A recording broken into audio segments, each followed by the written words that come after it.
Welcome. Baruch atah Adonai Eloheinu melech haolam asher kitshanu b'mitzvotav v'tzivanu la'asok b'divrei Torah. And thank you. This series, of course, is devoted to going over the Torah Temimah by Rabbi Baruch Halevi Epstein of Minsk and his commentary on the Torah. And we are getting close to the end of the first chapter and starting the second chapter because he has a lot to say. And we do basically it once a week. Uh, and I'm quite excited about this morning's. I think, and I hope you feel that way too, that what he has to say today is very, very insightful. So let's, without further ado, as they say, let's move into the text.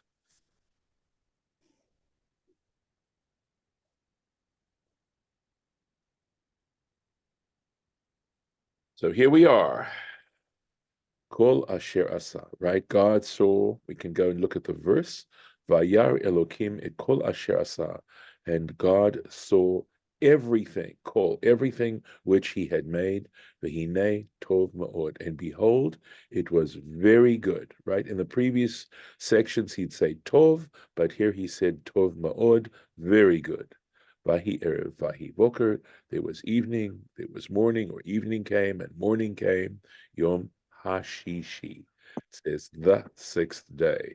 We will comment possibly on that as well, because in the other cases it doesn't put the definite article in front of the number. It just says second day, third day, etc. But here it says the sixth day. So that's a distinction. Here we are. Let's take a look. Dehalashon et kol asher. Oh, let's go. Let's take a look. Excuse me, I was leaving out the comment he is referring to. So let's find it here. Excuse me. Let's find it here. Sorry. Here we go. Kol asher asa. Everything that he had made. Amar Rabbi Elazar, said Rabbi Elazar, Afal pi shelo ne'emar ki tov b'sheni b'Shabbat, despite the fact that it doesn't mention ki tov on the second day of the week, right? We did that. Afilu hachi, nevertheless, chazar v'kalalo, he went back and he included it, b'shishi, on the sixth day. Shene'emar, because it says, Vayar Elohim et kol asher asa, because it says God saw everything, which would have included the second day as well. V'hinei tov ma'od, and behold, it was very good. And that is in Masechet Psachim, page 54a in the Talmud. Delashon, and so here we go. Dehalashon et kol asher asa, the expression all he had made, ka'e al briat kol sheshet yemei abriah, because it would apply, it falls on all the days, all 6 days of creation. Uvetam chisur kitov basheni, and with regards to the fact that it doesn't say kitov on the second day of the week, b'Shabbat of the week, nit ba'er la'el b'pasuk chet. It's already explained above in verse 8. We dealt with that. Uve Midrash Rabba kan, and in the Midrash Rabba here, Ita, it says, Vehine tov ma'od ze hamavet. It says, and where it expresses, in the Midrash Rabba, it says, and where it says, behold, it was very good, that refers to death. Interesting. The Tamhu Rabim, and many people were astonished. Ech shayach lechanot et hamavet b'shem tov. How is it possible to describe death as something good, right? Using good about death. Velika she'od, and for me, there's an additional difficulty. My shayachut davar zeh b'gmar maaseh breshit. What does that have to do with the conclusion of the creation, right? Of original creation. Well, you know he's a rabbi. He asks these questions because he's going to try and answer it. So I'm going to share the screen once again. See what I can find. Okay. So here are we going on now. V'nir'eh b'kavanat ha'anyan, and it would appear that the intention, right, the essence or the purpose of this idea, the ein hakavana al mitat ha'adam levad, that when it's talking about death, it isn't only talking about human beings dying. אלא גם בכלל על הפסד ואבדון כל דבר הנמצא בעולם. But it is also including the loss or the destruction of every single thing found in the universe. Hein ba'alei chayim, whether they're living animals, creatures, vegetation too, something living, ve'hein domam, excuse me, ve'hein domam, or whether or not it's mineral, ve'tzon Zomeach, and plant life. Everything is included about death and destruction. Yeah, and reason is the kol min kliya, because any type of completion, anytime when something is completed, and I found this really interesting and profound. I'd never thought about it this way before. But the moment you talk about something being completed, Klul b'shem mitah. It also includes the idea of a death. That when something comes to an end, right? Completed, that's its end. And it could be understood as a death of that. Ukemo shekatuv b'Baba Kama Nun Gimel Aleph, and it's written in the tractate Baba Kama, page 53a, B'Shvirat Kelim, that when it comes to breaking vessels, Shviratam Zohi Mitatam, that when you break a vessel, it refers to it as their death, breaking a vessel. And sometimes in order to just to let you know that sometimes in order to purify a vessel, there is no other way for the vessel to be purified other than breaking it. Urhu, and the explanation is, Ki lulei haya kol davar nifsad v'kaleh ba'olam, that were it not for the fact that everything is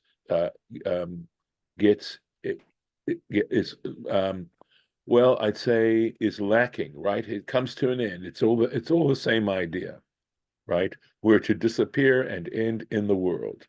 Azai lo hagia. If nothing came to an end, right? Nothing died. Azai lo higiu bnei adam. In that case, human beings would not reach a point, letachlit hashleimut. They would, I think what he's saying is that they would not seek an attempt to try and fulfill their lives. If you had an infinite amount of time, there would be no urgency to try and fulfill your life,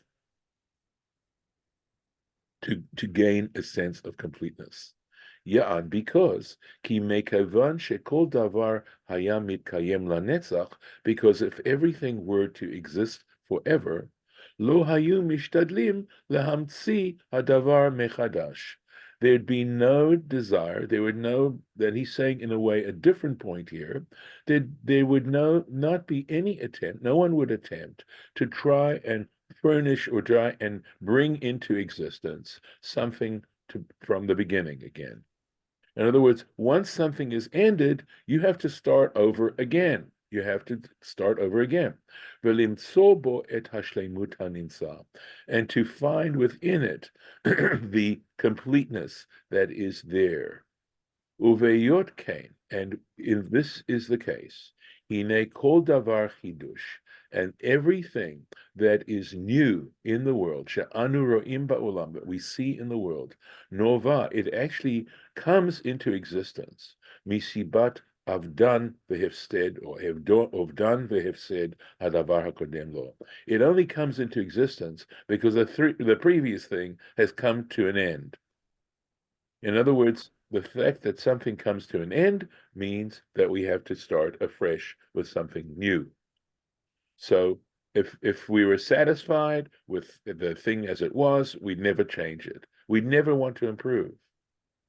V'lachen kol dor vador, and for that reason, every generation, mashlim kochot habri'ah, in a sense, completes the powers of creation, the Yisudei HaTeva, and the foundations of nature, Shekava, which he established, V'hitbia HaKadosh Baruch Hu, and God put into the nature is really what it means. The word can mean, I thought of the word infused, and that God, the Holy One, basically he infused into the 6 days of creation.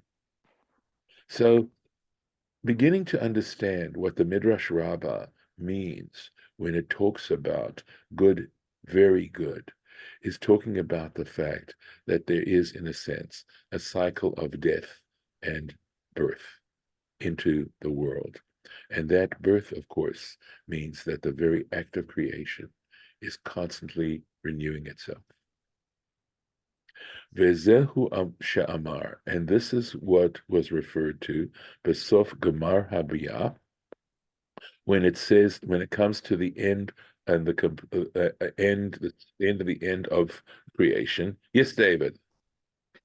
So, okay, you went through. I mean, I understand the concept, but is it only applying? It sounds like in the end, it's a bad pun. It sounds like it's only applying to death around, or death being an ending around living things, right? I mean, it's not, because you talked about completeness, and then you also used the vessel being purified. You have to break it in order to purify it, which is a non-living object, right? So is what we're talking about here, an ending of something, and an ending in a general sense, or an ending of just, living things' lives to make room, in order to give them an incentive to gain a sense of purpose, in order to make room also for, others to follow. I mean, or is it both? I don't know. Okay, so at the very beginning, remember, he said it applied to everything in the universe. He actually said it applies to everything. Okay. That the universe is built in such a way that it has that potential of coming to an end. Every single thing, not only living things, plants, and even mineral things.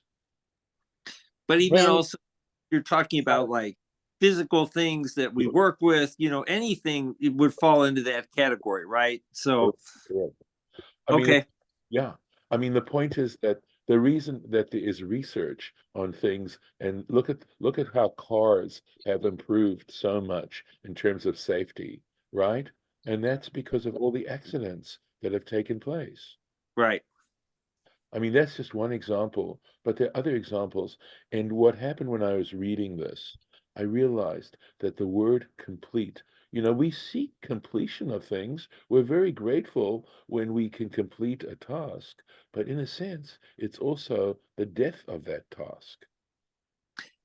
Yeah, except you don't think about it in terms of it's death also has a sad connotation to it too, right? And so that's why he mentions that as well. He says that's why it's so perplexing that they just say tov ma'od, that very good is the fact that there is death.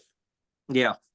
But they're also, I think, going very deeply into this importance of death in the world, because I think on a superficial level, we would love to see the end of death, okay? Well, what we do propose, what I believe the Torah does propose, is an immortality, but on a whole different level, on a purely spiritual kind of level. But everything in this world that God created during those 6 days of creation is something that can come to an end. Got it. Thank you. Yeah. Okay. I mean, I'm sure a lot more can be said, but let me keep going on this, all right? What about Adam and Eve being set up? Yes, we know that in a sense, who put the snake in the garden, right? That's the Rubayat of Omar Khayyam, right? The fact that if God didn't want to see that happen, he would never put the serpent in there, right? Because that's what goes with what you're saying about everything comes to an end. Yes. And what they came to was the recognition that their lives would come to an end. Right. And knowing, and again, realizing our own mortality can totally motivate us to get the job done. We don't have all the time in the world, right? That there are things, but of course he's also speaking in a different sense, that when something comes to an end, it also creates now a space and a motivation to try something new. But look, we look at technology. I mean, look at how we refer to old technology. It comes to an end and it gets replaced. But on the other hand, you look at the incredible strides that have taken place in life, as a result of that. I think he's just so expanding and deepening our understanding of this, and how the Midrash Rabba way back then understood these things. So let me keep going so I can get to the end of this little section is right there. Although his next little section, which isn't as long, also goes into that, and we'll see if we have enough time for that today. All right, so Vezehu Shamar Basuf Kamar Hamiyah, and that's referred to when he comes to the end of creation, Vayar Elohim Kitov Ma'od, and that's Zehamavet. And that's why it says, when God came to the end of this process of creating the world, creating the universe, God says it was very good. Omar, that is to say, Obdan Vahefsed, right? The destruction and the extinction, right? Or the removal, the lack, something like that. Sheba olam, that comes into the world. Hu gorem od, it is another cause. Lehitchadshut, for the renewal, the hishtalmut, and the completion, habriya, of the hayisodit, of the original creation. And we say, of course, right, in that one prayer before the Shema, Hamachadesh bechol yom tamid maaseh bereshit, who constantly renews the work of creation. And part of the work of that creation is so important, is that things come to an end and get renewed, so that the process, that original process, is constantly taking place. V'zeh be'emet tov ma'od, and in fact, that is something, he says, that's very good. I would say amazing, fantastic. V'gam shayach ha'inyan bigmar habriya b'sheshit yamei habreshit.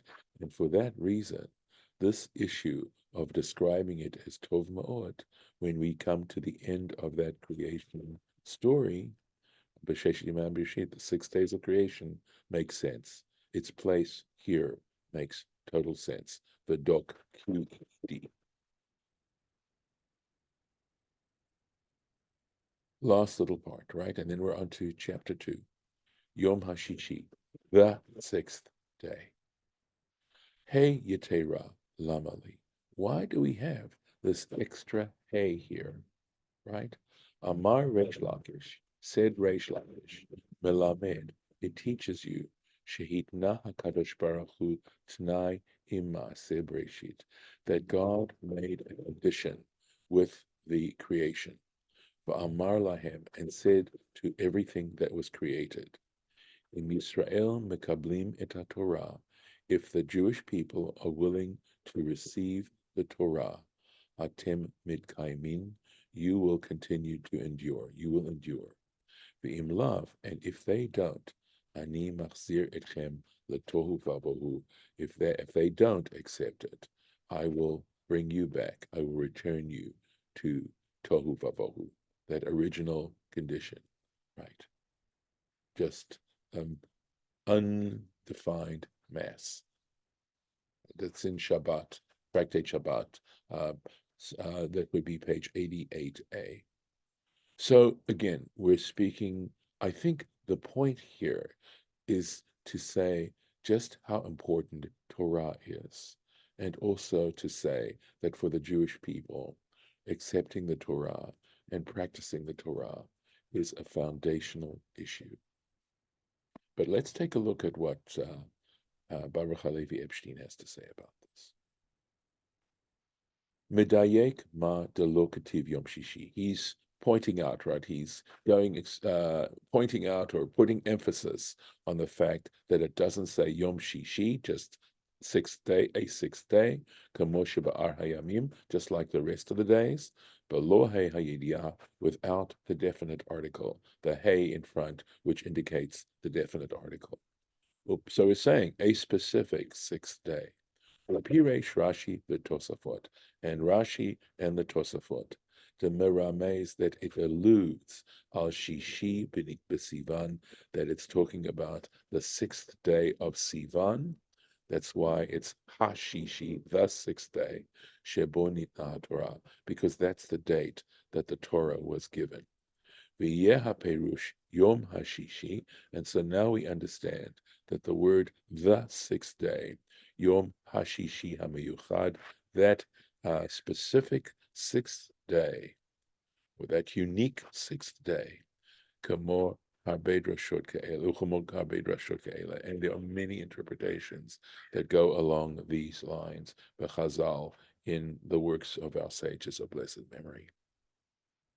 But I think there's a profound truth in this, that we see the world getting torn at the seams when people basically abandon the ideas that are there in the Torah, when we see falsehood proliferating, when we see selfishness proliferating, and we see the world and the destruction. I mean, the actual physical destruction that takes place when you don't fully embrace the ideas of darcheha darche noham, its ways are ways of pleasantness, v'chol nitivoteha shalom, and all its paths are peace. And that's the idea here. And it comes, of course, in the sixth day of the act of creation. That there's a spiritual foundation that has to support the physical foundation of the world. And I think these are the points being made, and saying that from our point of view as members of the Jewish people, we have this unique responsibility. Not to say that other people don't have theirs, etc., but nevertheless, this is our responsibility. And I'm going to stop the share with that and open it up to any comments you might want to make on this. So I thought we really had two really interesting statements from the tradition on this particular verse, and especially that thought about the importance of death, how it really does play an important part in creation itself. I'll stop the recording.